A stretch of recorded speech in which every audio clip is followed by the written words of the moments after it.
Almost Vadodara શહેરના બધા જ સ્મશાનોના ખાનગીકરણ થયા, એટલે કે સ્મશાનોની કામગીરી હવે કોન્ટ્રાક્ટ સિસ્ટમ પ્રમાણે ચાલશે.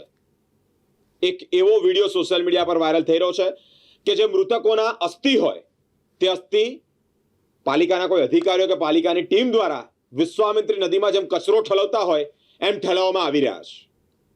આ વિડીયો સોશિયલ મીડિયા પર ખૂબ વાયરલ થઈ રહ્યો છે.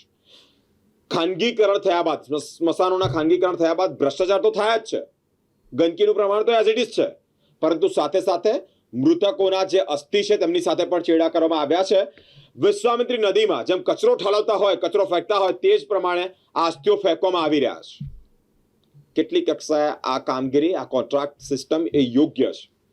ખાનગીકરણ થઈ રહ્યું છે હાલ ત્યારે તમામ વસ્તુઓ, અને એ જ ખાનગીકરણમાં આવા મસ્ત મોટી બેદરકારીઓ જોવા મળી છે, મોટા મોટા ઘટસ્ફોટ, જેની અંદર કોન્ટ્રાક્ટ સિસ્ટમ ખાનગીકરણ થતાની સાથે લોકોના અસ્થિઓ પણ હવે સલામત નથી. તેને પણ વિશ્વામિત્રી નદીમાં કચરાની જેમ ફેંકતો આ સોશિયલ મીડિયામાં વિડીયો વાયરલ થઈ રહ્યો છે.